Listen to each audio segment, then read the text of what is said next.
L'histoire d'Oussama Ben Laden commence le 10 mars 1957 à Riyad, la capitale du royaume d'Arabie Saoudite. Son père, Mohamed Ben Laden, est l'un des plus puissants entrepreneurs de travaux publics du pays. Sa mère, Alia Ghanem, est syrienne. Alia n'est pas la seule épouse de Mohamed Ben Laden, qui s'est mariée avec 22 femmes, avec qui il a eu officiellement 54 enfants, Oussama étant le 17e. Le jeune Oussama grandit à Jeddah, en Arabie Saoudite, dans un quartier plutôt riche. Le problème, c'est que les parents d'Oussama ont divorcé quand il était très jeune. Autour de ses 10 ans, Oussama Ben Laden vit 3 épisodes décisifs dans son existence. Il apprend la mort de son père, dans un accident d'avion, qu'il n'aura pas vraiment connu. Il vit également avec effroi la victoire d'Israël sur la coalition des pays arabes en 1967, ainsi que l'occupation de la Palestine. Le monde arabe, battu à l'époque, nourrit un esprit de revanche dans lequel Oussama Ben Laden se construit. À 18 ans, Ben Laden intègre l'université King Abdulaziz à Jeddah pour y faire ses études de génie civil et de commerce. Il y découvre un personnage fascinant, un professeur que beaucoup d'étudiants dans la même situation qu'Oussama Ben Laden idolâtrent, le professeur Abdallah Azzam. C'est un prêcheur radical qui prône une véritable mobilisation des territoires d'islam, une mise en œuvre armée du djihad. L'orphelin Oussama Ben Laden trouve en Abdallah Azzam un guide, une référence, un père spirituel. Nous sommes en 1979 et l'URSS envahit l'Afghanistan, une nation musulmane. Il se porte alors volontaire pour aider le gouvernement saoudien qui soutient les réfugiés afghans. Le jeune Oussama a 21 ans et il se rend à Peshawar, au Pakistan, à la frontière avec l'Afghanistan. En fait, Oussama n'est pas parti à Peshawar par hasard.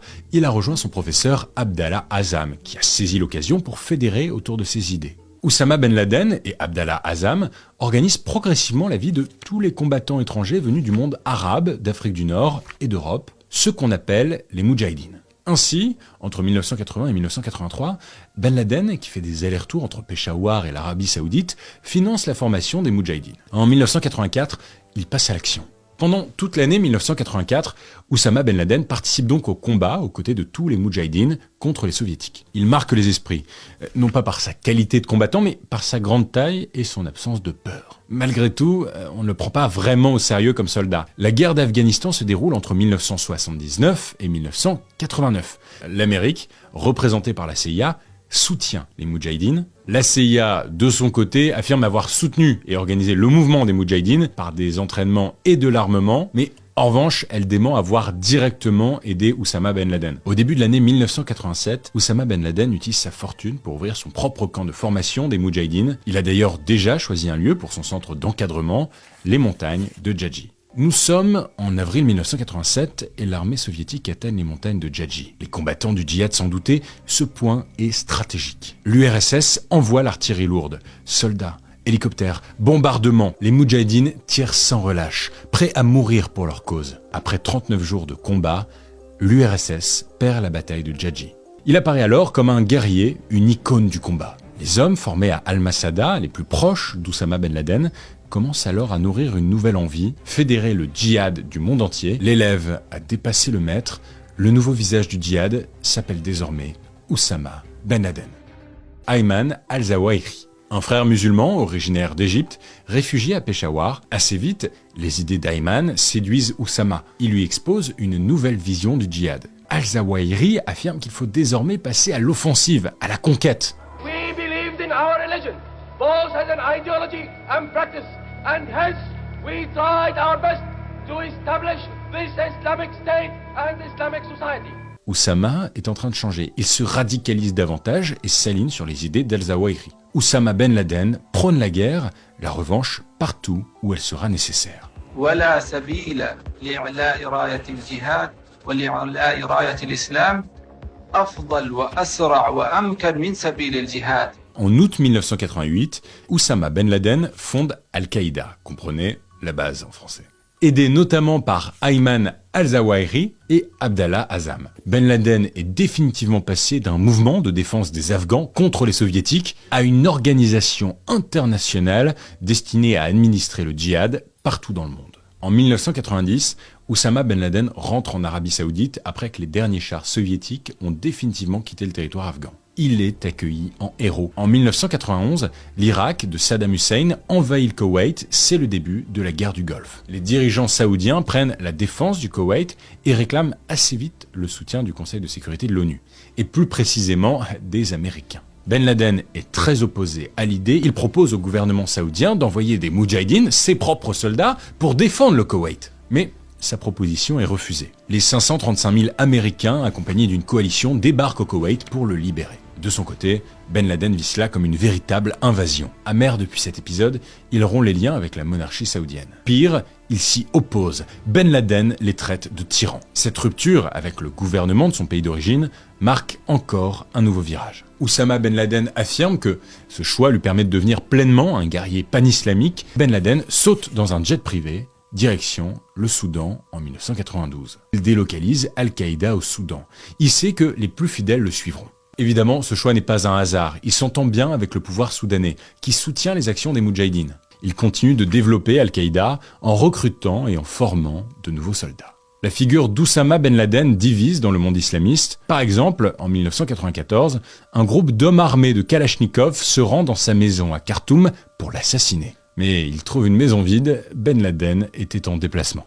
Après cet épisode, il se renferme davantage, ne sort même plus jusqu'à la mosquée pour prier. Personne n'a vraiment de nouvelles de lui vers 1994. Le gouvernement saoudien rumine, Ben Laden a quitté le pays après avoir renié les siens. Alors, la monarchie saoudienne envoie Alia, sa mère, au Soudan, pour convaincre son fils de rentrer au pays. Ben Laden s'accroche à sa nouvelle vie soudanaise, loin de son passé. Oussama Ben Laden est désormais apatride. Les Saoudiens ne lâchent pas l'affaire. Ils concluent un pacte avec les Américains qui exigent l'expulsion de Ben Laden du Soudan en 1996. Désormais, il ne se battra plus pour les territoires d'islam, il se battra pour lui, pour sa propre revanche. L'Afghanistan est désormais aux mains des talibans, un autre groupe islamiste radical qui a pris le pouvoir à Kaboul, la capitale du pays. Il s'y est rendu notamment pour rencontrer le mollah Mohammad Omar, le chef des talibans afghans.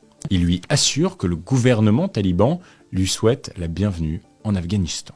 Il a désormais un ennemi ciblé, les États-Unis, qui, selon lui, ont envahi le monde arabo-musulman tant sur le plan militaire que culturel. Il accepte de parler publiquement et sa première interview a lieu sur la chaîne américaine CNN. You have declared a jihad against the United States. Can you tell us why?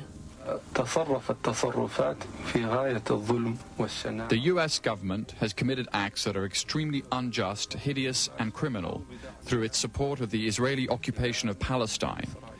And we believe the US is directly responsible for those killed in Palestine, Lebanon, and Iraq. Ben Laden est un chef d'État, le chef d'un État pan-islamique. Al-Qaïda a plusieurs bases.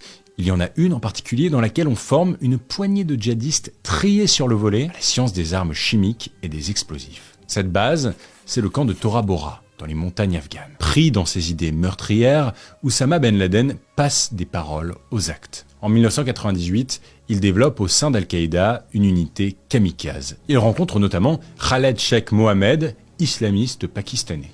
Il lui livre son rêve, utiliser des avions pour attaquer l'Amérique. Dès 1992, l'organisation terroriste commence à revendiquer des attentats contre des troupes américaines en Somalie et au Yémen. C'est en août 1998 qu'Al-Qaïda se fait connaître. Des véhicules explosifs, pilotés par des moudjahidines, terrassent les ambassades américaines du Kenya et de Tanzanie. L'Amérique doit réagir. Oussama Ben Laden est présenté comme l'un des hommes les plus recherchés du monde. Les opérations militaires commencent, des premiers missiles américains sont envoyés sur les bases afghanes d'Al-Qaïda. Personne ne sait où se cache Oussama Ben Laden, sauf son bras droit égyptien, Ayman al-Zawahiri, qui l'accompagne partout. Malgré son mutisme, son image de chef de guerre se renforce en Afghanistan. Et soudain, l'atmosphère s'alourdit. Tous ses plus proches collaborateurs s'inquiètent du nouvel entourage du chef, et ils le savent, quelque chose de grand se prépare. Nous sommes le 11 septembre 2001, le temps s'arrête. Il est 8h46, un Boeing 767 de la compagnie American Airlines s'écrase contre la tour nord du World Trade Center, le centre d'affaires de New York.